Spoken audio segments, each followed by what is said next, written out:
There are times in life when we think we know exactly what we're going to do, right? We've laid out our plans before us, we've set our course, and we're off, eager for the adventure. But then something happens. I'm not speaking necessarily of those external things that surely become obstacles in our way sometimes and pop up when least expecting, that we have to work around, but I'm talking about something even deeper. An internal change of heart, a change within. Perhaps it happened over the course of time for you, or rather suddenly, but I think at some point, what we have planned on quite often in our lives, what we had choreographed for our life, the way we figured it would go, what we thought we wanted to do, no longer adds up. No longer offers us the satisfaction that we thought it would. Our priorities are different than they once were. What is most important has taken on a different look. And we find ourselves changing course, aiming in a different direction that brings greater meaning and greater fulfillment for our lives. We might call it an awakening of the soul. We might call it an epiphany. Webster's dictionary defines epiphany as an illuminating discovery, realization, or disclosure.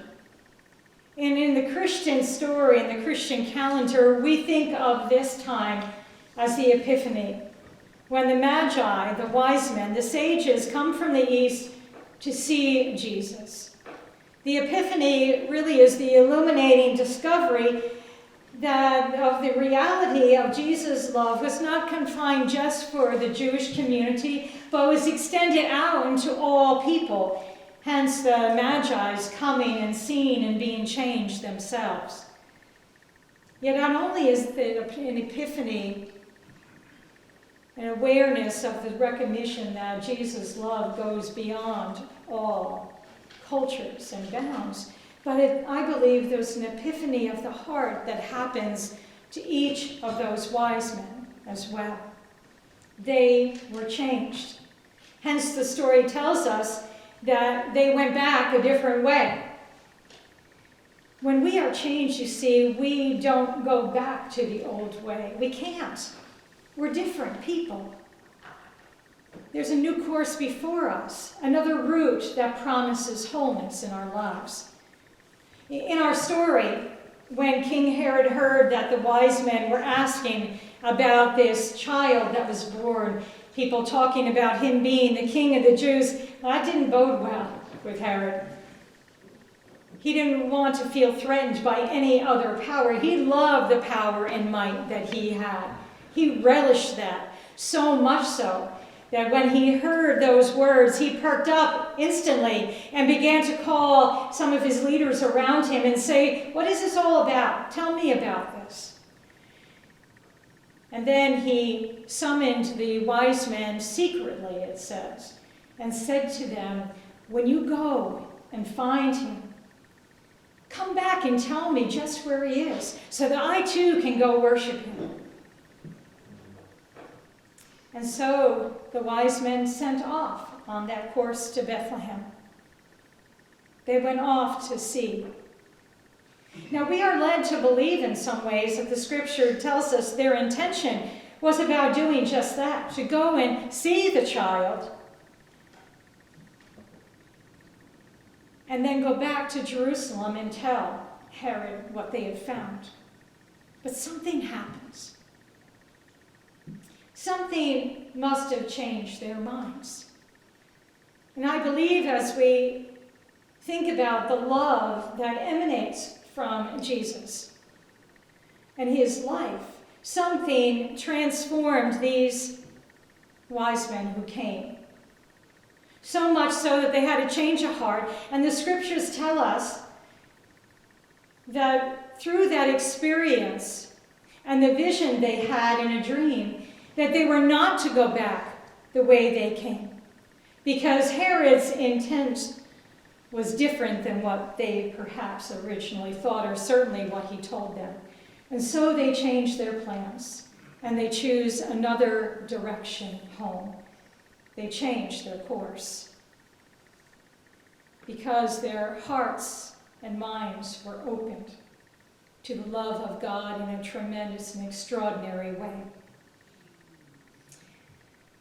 As you know, I don't need to be telling you anything you don't already know, but we live in very ever challenging times in our history, in our world, in our planet. Our culture tells us that me first is more important than caring for others. Increasingly, new social norms suggest that we build up storehouses for ourselves before we help someone else. Compassion and respect have been overshadowed by intolerance and unabashed hate. The moral compass that once guided folks through life has been diminished, and the guiding principle to love God, to love self, and to love our neighbor has been whittled down to love self above all else. These are the Herods of our world today. The power-hunger ideals that threaten all that is good. And like the frog in the kettle that I have mentioned previously, that doesn't realize that the heat is being turned up until it's too late, our culture is in danger of succumbing one discrepancy after another until the reality hits home that we have wandered far down the path of self-indulgence, greed, and mistrust. Now, I know this is pretty heavy stuff that I'm saying right now, but I want to add hope to this. I do so by adding the hope that our faith offers us here and now. Like the wise men who were deeply moved in body, mind, and spirit when they encountered the immeasurable love they witnessed in Jesus, enough to cause them to change course. We too, in witnessing the love we have here in this community, discover hope for our lives and for the world, holding fast to the principles of our faith that teach us love of all creation, living things, and the earth itself, love of all and for all. Today, the church in general struggles to remain relevant in a world of Herods that suggest time is better spent doing our own thing, meeting our own needs in the limited amount of time we have between family, work, and play. Therefore, we in the church who have found the life-changing, deeply engaging value in our faith are tasked with a great responsibility. The star that shines before us, that guides our daily lives, is the gift of love that we share, that we have come to know in Jesus' teaching and Jesus' life. The star that brings us here every single Sunday to renew our faith and rediscover love again and again requires that we leave here, when we leave here, we intentionally and distinctively carry that love into the world through all that we say and all that we do, how we choose to live our lives. We are called to become living examples of our faith in action in the world.